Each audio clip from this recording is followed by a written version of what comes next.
Hello, welcome everyone. Thanks for joining us today. Have Corey, Nathan. Corey, how's it going? I am doing great. How you doing? Doing good, doing good. I should introduce myself, I guess. I'm Craig Hewitt. I'm the founder and CEO of Castos. And yeah, excited about sharing a lot that you've learned, and I can share a bit of what I know kind of the podcasting world, having, gosh, about 500 episodes under my belt and like almost 7 years of podcasting. But we're going to be talking all about getting guests, getting incredible guests on our show. I teased it in the email leading up to this that it's like the best way and kind of leverage point to grow your audience. And there's even been some like hard data around this recently that like guest based shows have more listeners than kind of co-host or single person shows. So yeah, exciting to dive into what we've seen here. That's great, Craig. Yeah, thanks. And it's true. The main podcast that I'm involved with, I don't have any background in. I don't have any background in journalism or politics or academic, theological, religion, or anything along those lines. And yet, over the course of a year and a half, not even 2 years, it's been really incredible to see the level of folks, like literally world-renowned folks, that have been willing to join some nobody like me on the program. But it's been really encouraging because not by my expertise, but by the expertise of who is coming on the program, and by association, I think our content has just been that much more valuable, that much more well received. It's been a real treat for us to be involved with. That's awesome. That's really cool. I think we're just going to give a couple more minutes before we really dive into everything. But for folks who are here kind of live in real time, drop a name and where you are in the world in the chat over on the right. So I'll dive in here. Just let us know where everybody's coming in from. And also, I kind of am assuming everybody has a podcast already.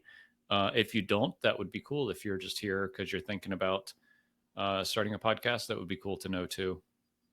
Otherwise, we'll kind of assume everybody's already podcasting and has something going on.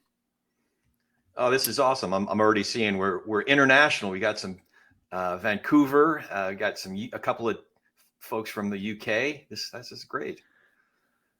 Yeah, Scotland's the UK for now. I saw in the news they're going to be looking to break free again.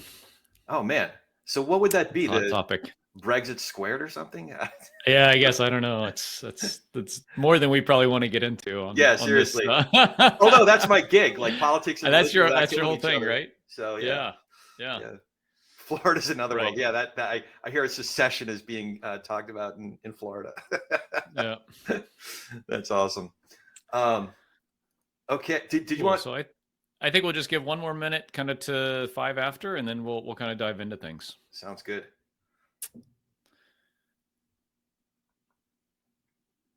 Yeah, I think these webinars are really cool because we get a really broad range of folks, like people who are just getting started, people who really want to grow their show, already kind of in it, and so it's great even just with a handful of folks. Usually a pretty broad spectrum of podcasters, which is cool because I think the things we'll talk about apply to folks at a lot of different stages in their kind of journey.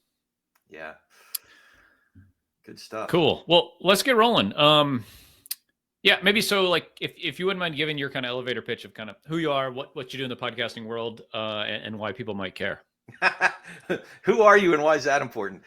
So I am not important at all in the big scheme of things, but what I'm involved with, I think, is important. So yeah, I have a little bit of background in both business and the arts. I started out as a 20-nothing-year-old. I was a stockbroker during the day, going to a theater conservatory at night. And my entire adult life, I've had a foot in both of those worlds in some way. I've produced theater and some independent film, been involved in the industry, the entertainment industry in a more, I developed a business around my producing endeavors. I've started some other businesses, have been the artistic director of a theater and film ensemble. And from the very first time I could finally figure out how to listen to a podcast, I've been in love with the medium. I'm still relatively new to it. So it was maybe 4 years ago that because I'm an Android guy. So so it was a little harder for me to, figure out which app to use and how to get on, but it's literally the very first podcast I listened to. I think it was maybe one of Mark Maron's, the WTF. And just my producer brain kicked in. I said, this is a brilliant medium. I love the intimacy of it. I love how there's room for nuance. I love how there's a new way to tell stories. And I immediately decided, literally right there, that it was something where I wanted to produce.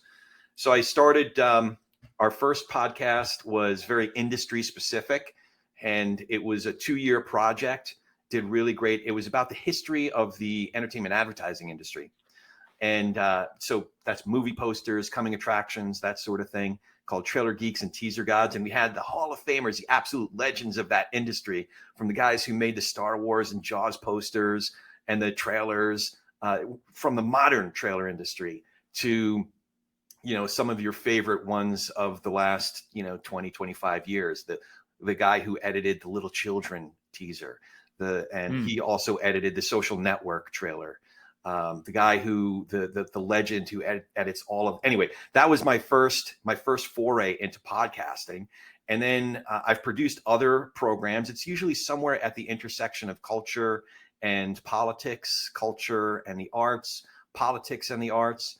And my real passion over the course of my life is literally at the intersection of politics and religion, but specifically how people talk to each other. I felt that certainly here in the States and around the world, we seem to have lost the ability to talk to each other productively across our differences. So we started talking politics and religion without killing each other. And I had a concept for the program, and definitely a very strong concept of our mission. But I had a shortcoming, and that is I have zero experience in that world. I didn't know any journalists, national journalists personally. Don't know any well, I knew a couple of local politicians personally. Don't know, folks in elected office. I just didn't know anybody. So once I started reaching out to people, and this is what today's program is all about, I was just really blown away at how approachable and accessible people at the very highest levels of their field, how approachable they are. And that includes people in academia, theologians, faith leaders, just all across the spectrum of politics and religion. And in producing some other shows, we had one in particular that was the intersection of sports and culture. And even in that world, or my business world of entertainment, it's true across the board. If we put certain things in place and go about it in a systematic way. So that's what we're going to be talking about today. Awesome. I love it. I have so many questions. So I think first and foremost, folks on the call today, any questions you have, drop them in the chat on the side here. The purpose of this, obviously, we don't have a bunch of PowerPoint slides. This is a chat between Corey and I, but obviously it's all for you all, right? So if you have questions, drop them in the chat. We'll answer them as we go. This is meant to be pretty casual and conversational. For me, I think the first place to start, you mentioned having like a systematic approach to this. And to me, that is like the most important and like overlooked thing of podcasting is people think, I'm just going to flip on the mic and talk and it's going to be great and successful. And like, that is not the case, right? You have to have like a purpose and a way to stay true to that purpose and know your audience and like everything has to be kind of in the same line. And I think that's where a lot of shows kind of fall off the rails, is like they lose sight of that and they're not systematic and intentional about things. But my question is, once you decide on, okay, this is kind of our show's ethos and mission statement, how do you then start identifying even the types of people that you want to get on your show? Because that seems like the first thing. It's like, how do we go from I'm going to have talking about politics and religion without killing each other to doing something to getting people on the show? Yeah, that's a great question. And we started simply by having internal conversations about that. There were friends in my immediate circle of influence where I could develop the format. It would give me a chance to do, preseason or some scrimmages, if you will.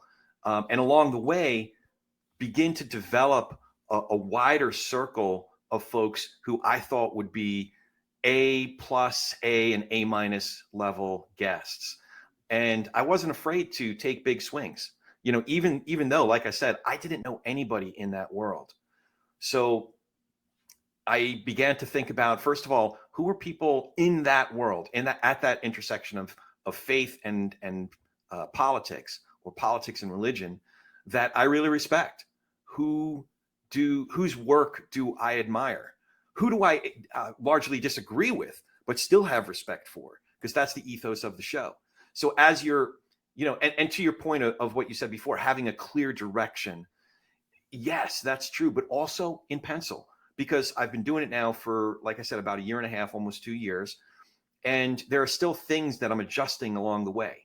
We'll talk about my initial outreach to people, the way that letter or I am looks like, the structure of that. I'm still tinkering with that, the general structure, and it's always custom depending on who I'm reaching out to. But the process of doing it, if you're engaged and you're passionate about it, it will spur ideas. So if you're collaborating, say, with a co-host, or you're a host and a producer, or vice versa, there's a number of people. It's always something that we're actively talking about. Hey, what about, and in my case, I might just be reading a book. I'm reading this book. I happen to be a Jew from Jersey who became a Christian, but I'm just really a truth seeker. So wait, where's my thing? Sorry, I can't see. Yeah. Here right it is. In front of the mic. So somebody's been introducing me to meditation, Buddhism, Eastern philosophies and religions. And every time I read a book, or every time I listen to a podcast, every time I'm watching a TV program and seeing a panel of guests or an individual guest, I'm taking note, and I'm saying, oh, that person would be an awesome, this guy, Timber Hawkeye, he's going to be on my show. I'm determined he's going to be on my show. He's so interesting to me. And his book is Faithfully Religionless. So we obviously have some differences, me being a Bible thumper and all, but it's going to be awesome because he seems like a really, really interesting, cool guy. So I'm always taking note of who would be a cool guest. But let me just reemphasize that we started with my immediate circle of influence, and then I took gradual steps, albeit some steps were bigger than others. Like the first time I reached out to a quote unquote famous person, I had to, just grip it and rip it kind of a thing. But it was cool. Like I said, from the get-go, I've been really encouraged by the response of not everybody responds, but a much higher percentage of people do. And I've just been really encouraged by the whole process. Yeah, that's cool. I think something that you mentioned and glossed over a little bit, but I think just because you're like seasoned at this, is like at the beginning there are these potential throwaway episodes, right? Like just we tell our clients, like, just because this is the first episode you record does not mean it's the first one you release, right? And you don't have to release it at all. Like if you are, like you're saying, kind of talking with someone in your inner circle, like a friend or someone well, you could say to them, hey, like, we're going to do this. It's possible we don't publish this at all. I can't kind of promise anything because you're the first guest I've ever interviewed, and like you're going to be bad at interviewing the first time, so don't have it be that headliner big star. Have it be someone that you're really comfortable with, I think, and that, like, if it doesn't work out, it's not the end of the world. Like you don't want to take your one big shot with like someone that you might not get a chance to like re-record with again. So that's a really good point, and I'm still ambivalent about taking down one of our first episodes. Because number one, the sound quality specifically of my guest is, I had to really work with it, and I wasn't really a great editor at that point. I was my own sound engineer for the first time, and also because it clearly wasn't the same as a recent episode where we had a cabinet member on the program. So one of the inspirations for my program is I kind of alluded to before, I grew up in a Jewish home, a Jewish family, and became a Christian. So one of my first guests was my dad, because it really affected him when I became a Christian. So that was, I don't know, episode 2 or 3. And it's called The Jew from Jersey Becomes a Christian. Oi! But first of all, this, like I said, the sound quality wasn't great. But in the middle of my conversation with my dad about that experience, because again, it's the ethos of the show. It's like we have these differences, grave differences. And for him, it wasn't just about religion. It was about politics. The joke, but it's true. My mother, when she first found out that I became a Christian, her response was, "Our son is a born again Republican," just immediately associating the politics with it. So in the middle of my conversation with my dad about this politics and religion and really deep stuff, my mother just has no idea what's going on. And she just walks into my father's office and she's talking about like the groceries and the credit card. And, she's talking in such a way that like she assumes my father completely doesn't hear her. So she's like literally yelling in the background. So, so I was really like, but when I listened to it, I tried to listen to it objectively, and it's freaking hilarious. My mother's like the Yeah. mother from Everybody Loves Raymond, and I'm like, you know what? It's our like episode 2 or 3 or whatever. Leave it up there. And I got so much fun, great feedback about it. But you know what? There's, to your point. This is a serious point. Is that doing those? Yes. Number one, you have the option of not airing those episodes, but two is get your, a mentor of mine, he's this guy from Philadelphia. He goes, kid, get your licks in. Like, what are you talking about? Get your licks in. You got to get up to the plate and take some swings. You have to have your rehearsal, do your work, and that's, so sometimes it turns out to be a great conversation and you air it. Sometimes it's just not something you can air, but you know what? It's your work. It's your rehearsal. It's your preparation, so that when you get a cabinet member or a nationally known or world-renowned figure, you're that much better prepared to have a productive conversation. Yep, 100%, 100%. Yeah, we have a question. From Rod here. Says, you've identified someone you want as a guest. How do you go about getting their contact information? Just doing a Google search, et cetera, et cetera. I'll share about how I do it, and then I'd love to hear kind of how you approach it. So for me, LinkedIn is the place to go. A lot of times, either LinkedIn or Twitter, and connecting with folks there. Both places are extremely noisy, and I think you find the best connection with folks when you are engaged in their kind of public facing stuff first. So comment on their post or like it or at them on a thing or something, and then you can send them a DM. But I think that like anyone who's on LinkedIn knows that like most of the stuff you get there is someone trying to sell you something. So like if you don't know someone, and I think that's where like social media can be like a positive community when you create honest engagement interaction with someone, and then pitch them. Lose air quotes, but I'd love to hear how you do it, because I'm sure you have a much better kind of system for this. Yeah, Rod, you read my mind, because that's exactly where I was going to go next. And Craig, I want to piggyback on what you're saying, but maybe have some different experiences from what your experience has been. So there's any number of ways to reach people. Like I said, people at the very highest levels of their respective fields. It just blows me away on a daily basis how accessible and approachable they are, if you have something legitimate to talk about, if it's not purely transactional. And to your point, Craig, you're not looking to sell them something. So yeah, to your point, Craig, one of the first places I go to is to see if I am directly connected with or one step removed. So like on LinkedIn, it says second. LinkedIn is my first resource. I happen to have a pretty wide base on LinkedIn. So if I'm not directly connected with folks who do have a presence on there, I'm usually a second to them. So but it's something that I've built up over time. If you're brand new to LinkedIn, I would encourage you to get on there, create a profile. Don't worry about it being perfect. Just get something up there, and then LinkedIn will prompt you to fill it in and make it look better and better as you go forward. And by the way, you're not going to jump on there and get 1,000 or 5,000 or 10,000 contacts on day one. So don't worry about it.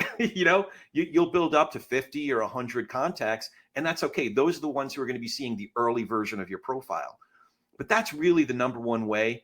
And if I'm not directly connected with them, I will invite, I'll look to connect. And then I'll look over the coming days to see if they respond back to me. This just happened literally yesterday. There's a couple guys who were involved in projects in DC. One fellow's named Heath Mayo, and he runs Principles First, an organization that's trying to bring principles and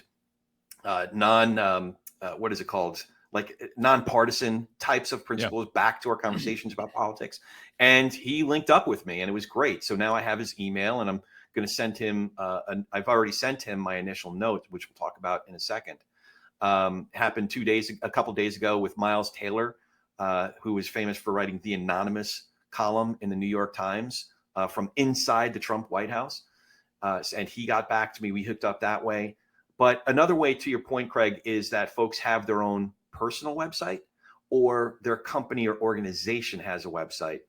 And more than half the time, maybe as much as 2/3 of the time, that person's direct email is accessible on there, even with like national publications. If you dig deep enough on the Atlantic or the Washington Post or the New York Times or Breitbart, you can find a lot of times how to get in touch with somebody. Now, sometimes they will put it in code. So they'll say, Mike at with the spaces and spell out at, wapo.com or whatever. So you have to kind of make sure you're doing your homework if you're going through that website. But a lot of times on the organization, they're soliciting a proper contact. So I'll do that. I have used Twitter. I've used other social media platforms. I've even used TikTok for an initial engagement. But what I try to do on each platform, Twitter has a different ecosystem and subculture than Instagram. Instagram has a different subculture than TikTok. So you want to be sure that you're speaking the language to that, for lack of a better word, indigenous subculture. But again, LinkedIn and the prospects' websites or company websites are my number one ways of going. And then the other, one other thing I do is working mutual contacts. So I don't know, for example, Jonathan Haidt, professor at NYU, very prominent sociologist, is someone I've been wanting to get on the program. I don't know him. He hasn't connected with me on LinkedIn, but I realize I know 3 or 4 people who do know him. So as I don't like to ask favors of people. Some folks are better at it than I am. But when I have to, I'll go to my mutual friend and say, hey, would you mind putting in a good word with Jonathan Haidt for me? So those are all the different ways: LinkedIn, prospects website, other social media, and then work in my own circle of influence.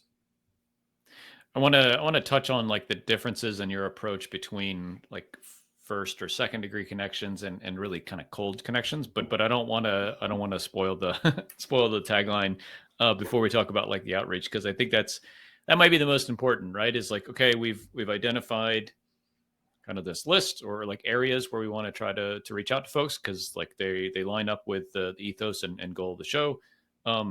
We've found those people, right? And now like the hard part arguably is like doing the initial outreach to them. And I think this is hard because like this means putting on your sales hat, and that comes unnaturally to a lot of folks. Yeah, I'll let you take it. Like, so once you've gone from like, you want to have Jonathan on the show, what's the next step? Like when you connect with someone on say LinkedIn, or on email, like how do you think about crafting that message? And I'll have like a caveat in there. Like, I think really kind of like abstracting this out, not of like, what are the actual words you say? Cause it'll be different for Lou and Dave and whoever else on this show. But like, how do you think about crafting a framework for those messages so that everyone that's like listening can take advantage of that? Yeah. So the biggest thing, it's a mindset. And I suck at sales. I suck at like I said, at asking people for things. So I had to put a different set of lenses on to think about these things. And that is, I think of it more as relational versus transactional. So like I said, I started out as a stockbroker. I was on Wall Street, and we didn't have quotas in my firm, except we were required to make 300 calls a day. And then by deal week, which is usually the 4th week of every month, there was only 2 ways to end a phone call. And that is, you either sell 1,000 shares or somebody hangs up on you. So that formative experience at a relatively early age, I became allergic to closing and transactional oriented interactions. So the rest of my adult life has all been relational oriented, relational versus transactional. So my initial outreach, whether it's to someone who I don't know anybody that they know, or someone who may be already familiar with my name and we have some experience together, the structure of my outreach is very similar. And I break it down into about 4 or 5 parts, but I try to keep it brief because I figure that if somebody's reading an email, or especially if it's like an IM on one of the other platforms, I have maybe a 15-second window, maybe. Mm-hmm. Realistically, I think like for me, You got about 3 to 5 seconds. If you don't catch me in the 3 to 5 seconds, I'm not spending another 10. So here's how I break it down. Once I get their direct email, and sometimes I do have, like when we had earlier this month, we had Christine Todd Whitman, one of my favorite politicians, longtime Republican, who also happened to speak at the Democratic National Convention. So compelling figures like that to me. So with her, I actually had to go through, quote unquote, her people, and I have much lower batting average with their people than when I get in touch with them directly. But it did end up working out with that one. But I'll break it down the same way every time. I open with basically why I think they're awesome. I try not to make it too cheesy, too like kiss assy. Am I allowed to curse on here? I should. Yeah, it's fine. Okay. Yeah, but like if I'm reaching out to them, there's a reason that I'm genuinely interested in that person and their work. I'll try to be careful, and usually I'll err a little bit more towards their work, their body of work, because it's a little less off-putting for most people. Some people, if it's like Donald Trump himself, he loves you telling him, oh, you're great, you're like God, and you're like King David, and but those people, frankly, just aren't interesting to me. But most people, they take pride in their work. They take pride in what their contributions have been. So I'll start with that opening of like, your work has been really impactful, particularly that piece that you wrote about such and such, or the book that came out in 2021 was really formative for me. So I'll say something in 1 or 2 sentences max, why I think they're awesome, and why, to explain to them why it's worth it for another human being to reach out to them out of the blue. So that's the opening. The opening is basically a compliment, without being too much of an ass kisser. Then I get right to the ask. Hey, I'm reaching out to ask if you join us on our program, Talk Politics and Religion Without Killing Each Other. Just get right to it. You don't have to kind of fluff it up or anything. Sometimes the specific words I use might be different. Sometimes I might even avoid the word podcast and replace it with program if I think that might have a better impact. I don't want to bullshit, but I want to sort of use, I hate to say Jedi mind tricks, but it's like when you're putting yourself in the shoes, you're really thinking about seeing through the eyes of the recipient. It's a really good filter for you to structure a more targeted, more specific piece, initial outreach. So even something as simple as that, I just try to be thoughtful. Would podcast or program have a better impact here? Or I might even say a show that our company is producing, but I'm just thoughtful about it. But get right to it, make the ask. That's part 2. Part 3, I'll tell them a little bit about what we've done, about the program, and in our case, the program is what the title intimates. And I might kind of spell out the problem that we're trying to address with our show, but again, I try to be as brief as possible. The only other thing I'll put in there is now that we're about 1.5 years in, we've had some really awesome guests. I'm really proud of that. Like, I'm not trying to prop myself up, but I am really proud of the level of folks who've come on our program and have had some great conversations. So even if I don't name them, okay, the first one I reached out to was a woman who has a great program on XM radio. And she was a great journalist in her own right. And now she celebrates other great journalists, Julie Mason. And, not a lot of people know about her the way that they would know about Queen Elizabeth, for example, but she's like, in that A-B+ level of fame. She has a, longtime XM radio show. And with her, I didn't have any guests to speak of, but I told her the kinds of people that we are looking to talk to. And I tried to tailor it so that it would be important to her. And now we have had a number of great guests. We got Charlie Sykes, who is a high profile guy, after her. And I was able to say, we just got Julie Mason on the show. I will say the next thing I'll say is possible subjects to be covered.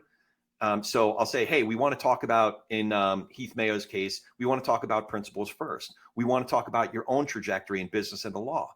We want to talk about, and again, it's like literally 1 sentence and maybe 3 bullet points of possible subjects to cover.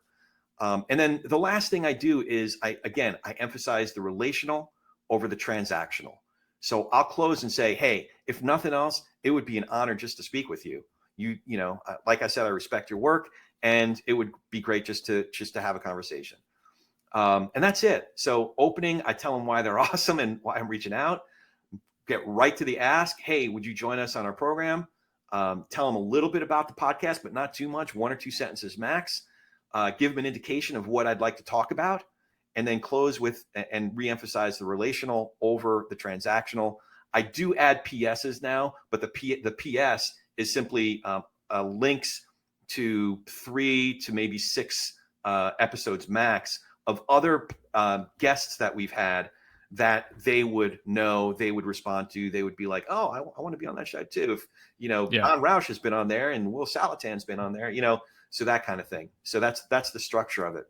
But again, if you're reaching out via email, it's different than if you're going on DM on Twitter. So again, you just want to be respectful of the platforms that you're on. Does that make sense? Yeah, totally. So do you have you ever kind of played around with including a what's in it for me or what's in it for them kind of bit? Do you ever have I don't know, feedback, or do you ever think about hey, maybe I should include more about my audience or things that your guest could stand to kind of benefit from coming on the show? Is that ever a thing? I hint at that, but I don't want to misrepresent what we're all about, because I don't have the audience that Joe Rogan has. I don't have the audience even that the Dispatch or the Bulwark have, which are kind of in our lane. That's like the A-listers in our lane. So I say our growing and engaged audience, Cool. But I'll be more explicit about what we're going to talk about. So for example, if the person has a book coming out or they just released a book, I'll make it very clear in that first bullet point of what I'm talking about. What I'd like to talk about is, hey, Timber, I'd love to talk about that Faithfully Religionless book. And I hear you got a new one coming out. We'd love to talk about that one too. So that's really folks are coming on because they like talking about the stuff that they're interested in. And they usually have something, maybe not to sell per se, but ideas and ideas that they're representing or causes that they're representing. So sometimes I'll even identify the one that got released earlier this week with Susan Del Percio. I know that she has a couple different organizations she's involved with in terms of women's issues and helping other women in leadership. So I mentioned those two causes in my initial outreach to her. So yeah, obviously you want to do your research and find out what's important to this person, because if you indicate those things up front, it'll obviously resonate that much more with the person that you're trying to contact. Yeah. I mean, I think the thing that I take away from this is we see as the host of a podcast, I get a million pitches like this every week, right? And every one of them is obviously not from the person that is pitching me to come on my show. And this is the problem, is what you're talking about is a really genuine, heartfelt, you mentioned relational, not transactional kind of outreach. And I think that's at the core of this pitch, right? Is you honestly know this person and want to talk to them. And it's not you just have this spreadsheet that you pipe into some piece of software that goes scrapes and whatever. I think that the thing that I hope folks take away is this is not just something you automate. It is work that you have read their books and heard them on TED Talks and all these kinds of things. And that's at the core of genuine connection, I think. Yeah, for sure. And I will say that there are certain things that I can copy and paste, but more than anything, it's at least the structure. I know what structure I'm plugging things into, but if it's a 100% copy and pasted thing, and I still make this mistake because there's other business endeavors that I'm involved with where I have to do something similar. I have to reach out to people who don't know me, and I'm not really closing for anything per se other than a meeting. So I've found that when I make the mistake of relying too much on complete copy and paste, I don't get the results that I do when I really personalize it. Yeah. So the person having a custom personalized approach really does make a difference. And listen, if folks I as a producer, I have to do this on behalf of others sometimes, but I'm still going to make it personal. Hey, I'm the exec producer of such and such a program. And, here, our team is really excited about you because of X, Y. It's still the same thing, even if I'm not the host who's going to be having the conversation. It's still the same thing, but when you're right, I get like outreach from publicists, and I could tell, like, and sometimes they don't even check to see that their type is different. Like, I get like different color type because I can see which parts that they copy. And I'm like, dude, or they misspell my name. I'm like, you lost me at CORY. Like, right. you know what I mean? So Right. being really thoughtful and personable about it, I think makes the difference of getting maybe a 1% response rate to literally, like, I get over a 50% response rate. It's amazing to me. And these people, That's awesome. Like, they don't know me from Adam. I'm like, I still get like, when I hear back from, I don't know, Rick Wilson, one of the founders of Lincoln Project, I'm like, dude, don't you know who I am? Like, not like that I'm such a big important person, but like the opposite of like, I'm a freaking nobody. Like, I can't believe this guy's getting back to me. Yeah. That's awesome. Yeah. That's awesome. Yeah. So that's kind of like the email, like content and strategy for email. Like when you're pinging someone on the LinkedIn or Twitter or whatever, how does that change? Like you obviously have a shorter amount of space, right? Yeah. And arguably like less time even to start that dialogue. And maybe that's the difference, right? Is like email, you have one shot basically. On social media, maybe multiple chances. So a good example of that was a guy that's a little bit outside of our main lanes. One of my favorite musicians in the world is a guy named John Popper. He's the lead singer and harmonica player for Blues Traveler. But he wrote this autobiography a few years ago, and there was a lot of politics and religion in there. So it just so happened that another one of our guests mentioned he before he was a writer, he was a musician, and his music sounded like Blues Traveler wannabe music. So I brought it up to him, Matt Lewis, actually. And if Matt ever heard me saying this, he'd smile about it too. But Popper's name came up in our conversation. So we made a little clip out of it, like a 30-second or 1 minute clip out of it, and put it up online. Next thing I know, Blues Traveler is replying to it because we tagged them and stuff. And what I didn't know is that Popper himself manages the Blues Traveler Twitter profile. Oh, that's awesome. So we ended up following each other. Like the next thing I did was I hit follow, and I saw he followed me back. I'm like, holy shit.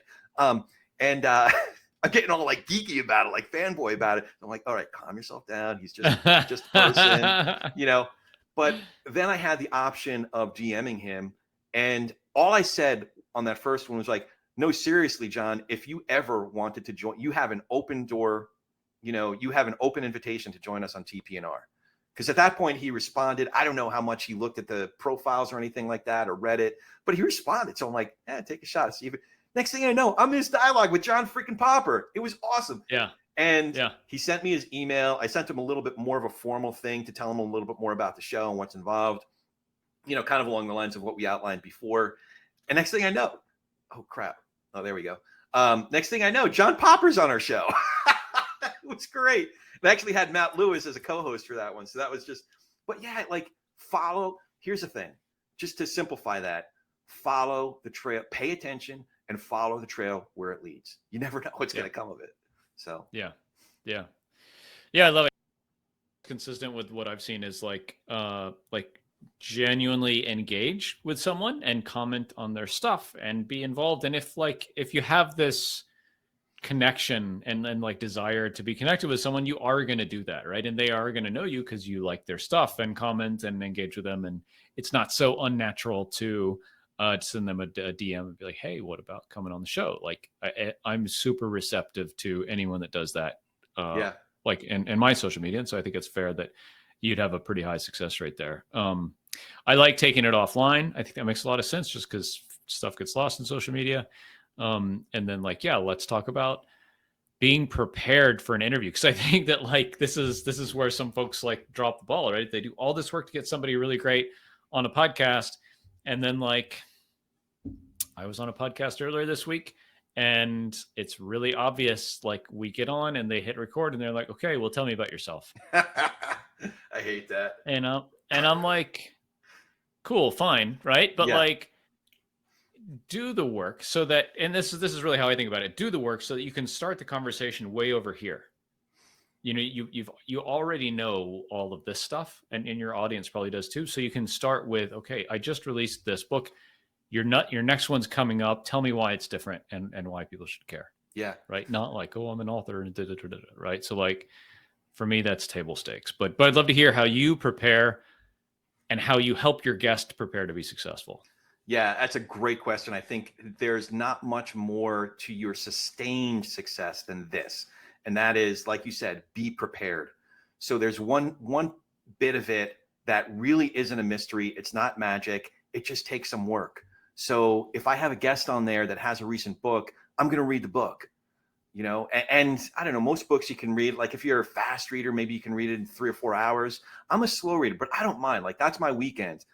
If I'm interested in the guest enough to have them as a guest on my program, I'm going to be interested in their book. So I'm going to spend a few hours over the weekend reading their most recent book. And oftentimes I'll go back and if they have other books, like when Pete Wayner came on the program, he has, a few books. So I went back and read his other stuff and plenty of like columns and stuff. So I'm going to make sure, oftentimes it's somebody that I'm already reading, so I'm already familiar with their work. Or Julie Mason, our first guest, I've been listening to her show for years. So I'm already familiar with them. But yeah, you want to be prepared. But here's the other thing and this one really is a trick that I'll just share. I often start my interviews with a surprise question, but one that indicates to the guest that I have done my homework on them. So, sometimes it'll be something I learned about their family. Hey, your grandfather was really influential for you. You mentioned a great car ride that you had that really determined the course of your life. I'd love to hear about that, and it's just like, sometimes it's just completely random. Like when Governor Whitman came on, I learned that she was an honorary World Wrestling Federation champion. So I started that way. It was a little risky because she's like, who is this freaking guy? She could have been that, but she was so cool about it. Like, yeah, she rolled with it. And it was just a great way to break the ice. But more importantly, it was a great way to communicate to my guests that, listen, I've done, I took you seriously enough to do my homework to prepare for this. The other thing too is, a lot of times, if you're in the flow with somebody, I might not even go back to my notes. So I'll often have literally about 6 or 7 pages worth of notes and questions. And it's great to have, but it's kind of like, a lot of times you go through your drills, any number of crafts, you have your technique, you prepare, and then you just rip out the balloon from the paper mache and you just got to go with what you got. So sometimes I'll refer to my notes, but sometimes I'll use like 10% of it. But it's better to have it than not, because sometimes you just get a bad guess that you're just like, okay, that was, a 10-second answer. Now what do we got? Right. Do you have like pre-interview calls with most folks? Very rarely. Okay. More often than not, they don't have the time. So I got one shot with them. Yeah. Now, when I am a guest on other shows over the last 7, 8 months, 9 months, I've started becoming a guest on a regular basis on other programs. So I would say about 1/4 to 1/3 of the time, there'll be a pre-interview conversation. But yeah, in my case, I'm getting people that are above my ambition level or above my experience level. So they're just giving me one shot, and that's the interview recording itself. What I will do though is I will not hit record right away. I'll do what I call green room, pre-production green room questions with them. So that really serves as a little bit of a get to know you session. But that too is very structured. They'll know just by the green room questions that I have for them that we're prepared for this interview. It's not just going to be 2 assholes in a garage to hit and record and thinking that, Granny Mac is going to be listening, your Aunt Tilly's going to be listening and nobody else. So the pre-production is a good opportunity to break the ice preliminarily, as well as give your high profile guest the indication that, no, you know what you're doing and you're going to be in safe hands here. Yeah, and I would say just the the background on like a pre-interview is, and I don't do it often when I'm a guest, and I don't do it for my own show, but it is and it's about a week or 2 weeks ahead of the actual interview. Yeah. And a lot of times folks do that for like logistics and gear and setup, right? Like Are you in a reasonable environment to record this? Do you have a proper podcasting microphone? Or are you going to be in your car driving down the interstate with your AirPods in or something? Like I think that's the bit of preventative maintenance that I see a lot of hosts do is like, hey, and it doesn't have to be with the host. Sometimes it's with a producer. Like, hey, this is what we're going to talk about. Is there anything you don't want to talk about? Yeah. Is there anything you definitely do want to talk about? Logistics, timing, setting, hey, this will have video or not. Like that's another big thing, right? More and more people are live streaming or putting their stuff up natively on YouTube with video. I would say if I was doing an interview only show, I would probably try to do a pre-interview, like 15-minute call or have a producer do it. Especially if I was in a place or in an industry where people might not have been podcast hosts or guests a lot of times. Right. Which you probably are, right? Like a lot of politicians and folks in religion may not be in the media as much as someone in tech or marketing or whatever. Yeah, so some of my academics are a little bit more rough around the edges, production value Yeah, wise. So that's what I use if I can't get that pre-call before our actual date to record. That's what I'll use my pre-production green room question for, and I'll kind of troubleshoot some of the sound. Some folks I do want to, if they're, like you said, if they're folks who haven't been on podcasts before, who haven't done media appearances before, it is worth taking that time to make sure that, okay, this is a better room for you. This is a better background for you, but also my pre-production stuff, I'll ask those questions to make sure they're cool with us using video for our social clips.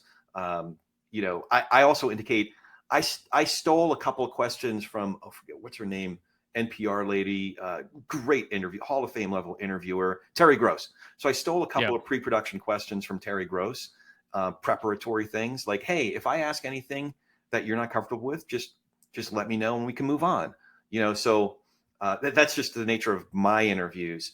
But also I do that because I'm not just thinking about this interview. I'm thinking about who this person knows.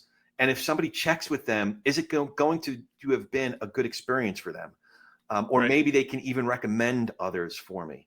So I always keep that in mind too. I want it to be a good experience for them so that I can get the next interview and the interview after that. The other thing that I didn't mention before is one time I had this lady, and some folks might recognize her name's Danielle Pletka, Danny Pletka, who's on NBC panels a lot. She's like the token conservative on largely liberal panels. And for whatever reason, I got really nervous at the end of the interview because she, I just felt so ignorant about some of the issues that she knows. And I just felt bad about, I felt like she owned me in a way. And I don't know, I look back and I talked to her afterwards. She's like, no, you're fine. But I was just really self-conscious about it. I got so nervous that when we stopped recording, I hung up instead of like, oh crap, that was even more awkward than the interview. So one thing I will say is that find the pause button, whatever platform I use Zoom, find the pause button when you're done with your interview, and let them know what's coming up next, so that you don't just abruptly just end the interview, end the call, hang up on them. So that's an important little bit too. That's awesome. As an aside, that's what will happen when we finish up here. So in 12 minutes or whatever, when we're done, there's no stop button in Vimeo, the platform that we're on. So we'll catch up later. But we'll just say goodbye at the end of this. I have a question for you. Have you ever, or do you kind of regularly ask for connections with someone else at the end of an interview? Like, hey, thanks so much for chatting today. Hey, I know you're probably connected with ABC. Do you know Billy Bob over there, or do you know someone else who might be good for the show? Like, do you do that kind of networking real time? If I was a better salesman, I would, but I just feel like I've already gotten so much. If a person is like this nationally known figure and they've just given us an hour and a half, great interview, I feel bad about asking them for something afterwards. Where I do that is when I'm a guest on other programs, when I'm a guest on other podcasts. I will, once we hit pause at the end of it, I'll say, hey, that was a great experience. Do you know other folks that you think might value having me as a guest on their show? And I've gotten other interviews that way, because look, at the end of the day, if you're producing something even once every other week, let alone once a week or a couple times a week, you're always on the lookout for good guests. So Yeah. if you're doing your work, then that's so I do it as a guest. But you're right. If I were just a little bit more assertive, a little bit more confident, it's probably a good practice. What I have done is I'll follow up with some folks after the fact. I'll say, hey, Josh, that was That's what I was going to ask. yeah, that was just a great conversation. I have so much respect for the organization that you're involved with and the folks that you're collaborating with. You know, I was wondering, would you feel comfortable putting in a good word with so-and-so? And I ended up getting that Josh Good is the guy I'm thinking of. He has an organization called Faith Angle Forum that some of my favorite journalists are involved with. That's how I ended up getting Will Salatan and Pete Wayner on the program.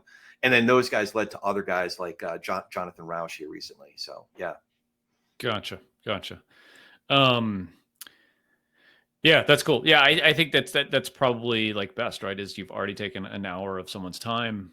If you want to ask for that connection later, you can write via email Yeah. or something asynchronously. Yeah. And it's a personal taste thing. If you feel comfortable with it, if it's organic to you and authentic to you, go for it. Yeah.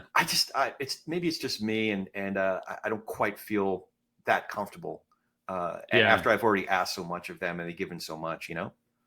That's cool. No, I mean, I think that's exactly the point, right? It's gotta, as I used to have a sales, like mentor says, it has to sound good coming out of your mouth. Yeah. Right. Like Yeah. it has to be authentic to you. So not what Corey and I say, right? But what sounds good to Rod is what he should do. Cool. So like we just have a few more minutes. I'd love to hear what your approach is to kind of delivering the episode back to the guest and hoping and I don't know, set the expectation, or how does like them promoting it come into the equation? Like how do you handle that? Yeah, great question. So that's part of my green room prep is I say, hey, listen, when the episode comes out, it would be great if you shared it on your newsletter, on your Twitter feed, on your, wherever folks follow you. So I let them know that that's coming. And then when we end the interview, before we hang up, assuming I don't hang up on them arbitrarily, I let them know, hey, we have this, we're shooting for such and such a date. It might be this one or that one. I'll give them a kind of general range of when the episode's coming out, so they'll know to be looking for it. Once we publish the episode, I do have a little bit more of a standard thing that I send. I still customize it, but I'll say, hey, good news, your episode on Talk Politics and Religion is up. And then I'll say, I'll open it and I'll say, hey, it was really great talking to you, and kind of really personalize it, but not too in depth. But what it's really about is two parts. One part is I give them, in my case, I give them the link to their episode on our main page, which is politicsandreligion.us/Governor Whitman. And then I'll give them the Apple and Spotify, because for us, by far, our two biggest sources of downloaded episodes are those two platforms. So our main page, the link to their specific episode on our main page, Apple's, and what I do with Apple and Spotify, it's oftentimes like this really long link. So I use bit.ly to give them a short one. So it comes like apple.whatever/w6 blah blah blah. But it's a shorter link that goes directly to their episode on Apple Podcasts. Same thing for Spotify. And then I say, and just so you have it, here are our social links. And I'll do social links side by side for TPNR, which is our podcasts platform, as well as my personal ones. For Twitter is usually the first one that we mention. Facebook, Instagram, LinkedIn. Strangely, our biggest presence is on LinkedIn, but that's the least effective one I found in terms of promoting. And then I'm not on TikTok personally, but our TPNR is on TikTok, so I'll share that too. And then, so the last thing I do is, again, relational over transactional. Hey, it was really great getting to know you a little bit better. I'd love it if it wasn't the last time we hung out. Just really personable, relational over transactional. So that's it. Thanks for coming on. Great news. The episode is up. Here's the three links: our website, Apple, Spotify. Here's our social. Give them short, the brief links to your social platforms, and then close with personal or relational over transactional. And that's it. Love it. Yeah. I love it. The only thing I can add, and I've just been the recipient of this. Like I'm not disciplined enough to do to do this when I have guests on the show most of the time, but it is like I've had folks send me kind of a media kit, like, hey, the things you've been talking about.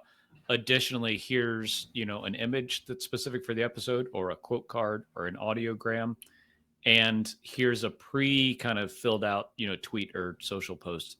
You can just copy this and paste it into whatever social channel. Like that's a great really idea.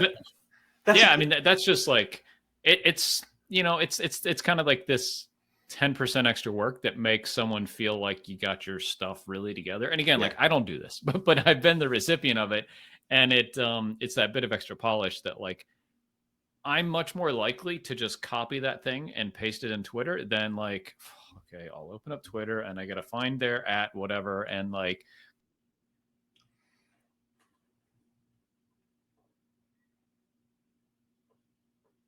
I froze. Oh, I got frozen. No. Yeah. Did I rope? Yeah. No, but that's a great idea. That's a great idea.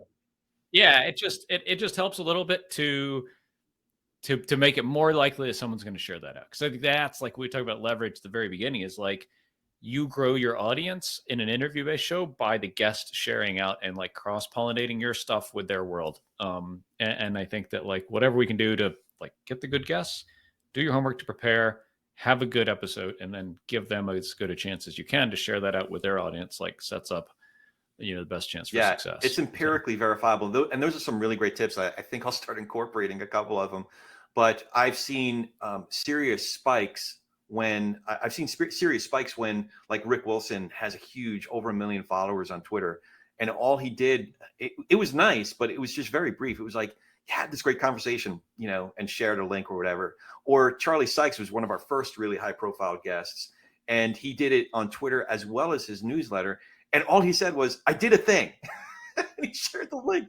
And we saw this, like we were kind of chugging along. And then Charlie does, I did a thing. And bam, like our numbers just shot up. It was awesome. So make it as easy as possible for the folks. And I've been on the other end of it too, where it's like, I want to help you out. I want to like evangelize your program on all of my platforms. But I like, it's not up. It's not working. I don't know how to find you. And then I'm like, yeah, you're dead to me. You had your chance. Yeah. So awesome. I think we have a couple more minutes. If anybody has any questions, feel free to drop them in the chat. But man, this has been fantastic to chat through this stuff. Like totally, you have it dialed in. It's really cool to hear your approach, and it seems like it has led to a lot of success for your show. So yeah, really and cool. listen, if there are folks who want to have a follow-up conversation, I'm really easy to find. Whatever your favorite platform is, LinkedIn is probably my number one. So feel free to look me up on LinkedIn and connect with me. Feel free to drop me a line. If you're working out, for example, a draft of an outreach letter, I'm happy to take a look at that and give you some constructive feedback. Or if there are any other follow-up questions, just don't hesitate to reach out and connect, because that's really what it's all about. Is we're kind of all in this together. It's still a fairly new medium, and I know a lot of folks have really helped me in very hands-on, practical ways. So if we can help each other out, fantastic. I'm all for it. Awesome. Corey, I think this is a wrap for us. I appreciate your time very much and sharing everything with the audience here. For folks on the call, the recording of this will go out in a couple of hours. You'll get this in an email. Corey, Nathan, thanks so much. Yeah, this was awesome. I had a good time, and it's great getting to know you, Craig. I hope we get to hang out again. Absolutely. All right, sounds man. good. Be well. Bye, everyone. Bye. Thank you. Bye.